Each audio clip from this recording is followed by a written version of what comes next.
you see for the band? Like, what are you guys hoping to do? Like, where do you want to take this art? Well, we want to do this for as long as we can possibly do this. I mean, I'd say we have another 10, 15 years of creating albums in us.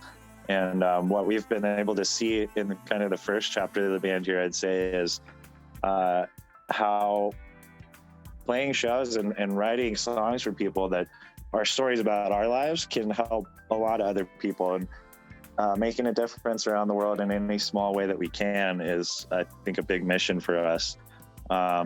We have been getting back into it, but for a number of years before the pandemic happened, we were raising money through Oscar Blues Brewery and a foundation called Candid, just putting musical instruments in the hands of public school kids that are getting their funding cut by the states and stuff. So I think we did a school in Madison.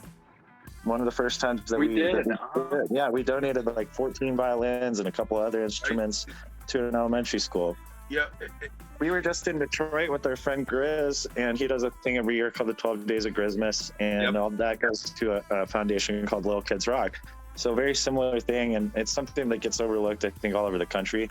They're not cutting the football program, man. They're cutting marching band, they're cutting concert band, and choir class and orchestra first in the arts programs. So we just found that was a gap where we could help out, and we've been getting back into it. Obviously, it's been harder to go to public schools and do presentations and stuff like that since the pandemic, but Madison was one of the first ones, and I think that's always been a catalyst for us. We really want to take just that mentality to the next level and help people out all over the world where we can, and just know that our music is creating a legacy that is making a difference in people's lives.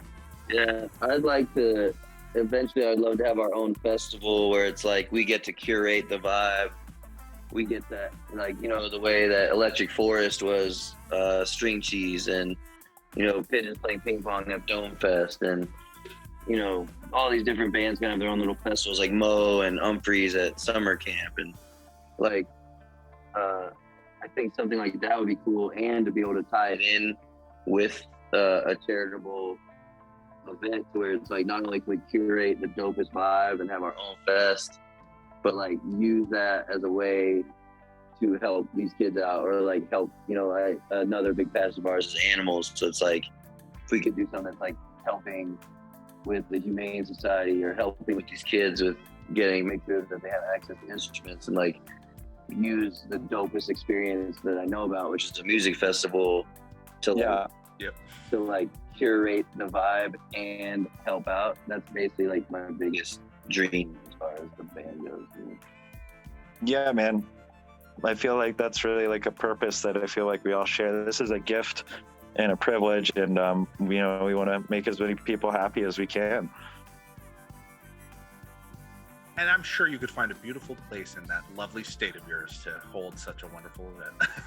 Well, Wisconsin's pretty beautiful as well. Oh, it is. I mean, we could do it anywhere. Like we've been talking about doing it in Hawaii. Like, I mean, you could do it anywhere. Really, it doesn't have to be in Colorado, because like the Colorado vibes will follow us wherever we go. Since true, it doesn't have to necessarily be in Colorado, but it could bring be the party to you.